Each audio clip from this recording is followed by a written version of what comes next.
मेरे दोस्तों,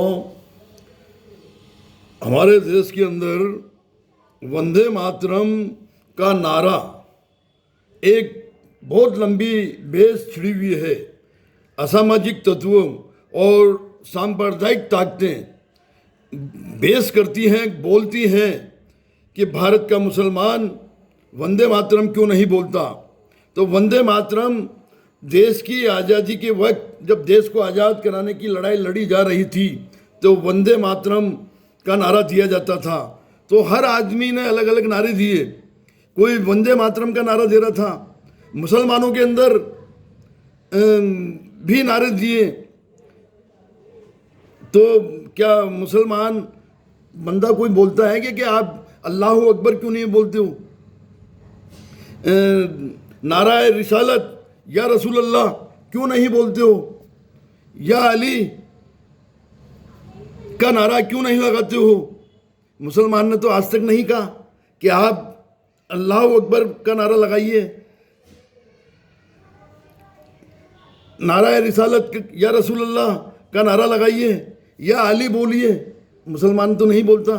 तो आपको ये हक किसने दे दिया कि आप मुसलमान से ज़बरदस्ती वंदे मातरम बुलवाओगे?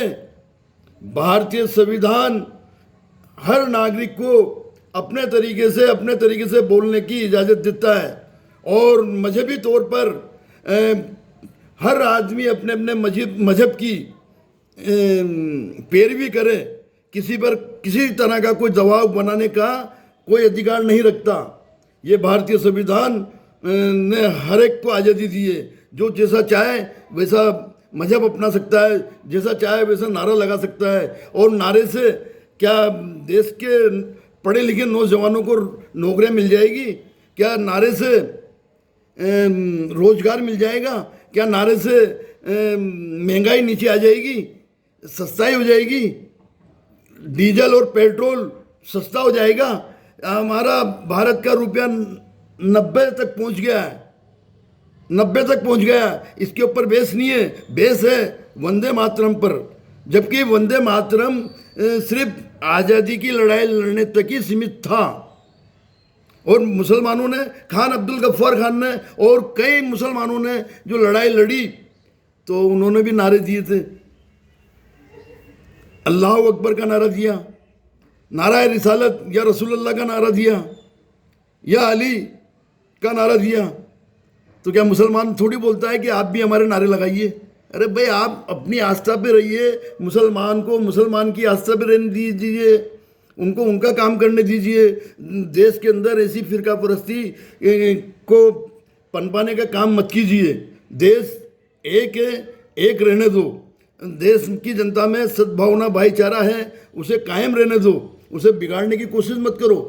अगर सत्ता के अंदर आप 11.5 साल होने जा रहे हैं तो आपने देश की जनता के लिए ऐसे कोई बुनियादी काम नहीं करे तो देश की जनता को आपने उलझा रखा है और आप बेखबर हो। प्रधानमंत्री महोदय, आप बेखबर हो, किस तरह की बेसें करवा रहे हो टीवी पे, डिबेट पे।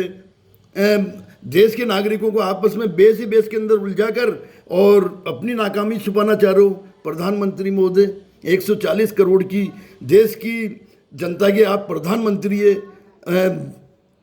सच्चाई का सामना कीजिए कि आपने इन 11.5 साल के अंदर देश के लिए कौन से बुनियादी काम किए हैं भाई। अब उन बुनियादी काम आप नहीं कर पाए तो वंदे मातरम में उलझा दिया। किन लोगों को काम पे लगा रखा आपने? अरे देश की जनता में जो भाईचारा है, सद्भावना है, इन 11.5 सालों के अंदर हमेशा आपने असामाजिक तत्वों के द्वारा उछालने का काम किया है कि देश की जनता का ध्यान भटका रहे। देश के लिए ये गलत कर रहे हो, आप ठीक नहीं कर रहे हो। धन्यवाद।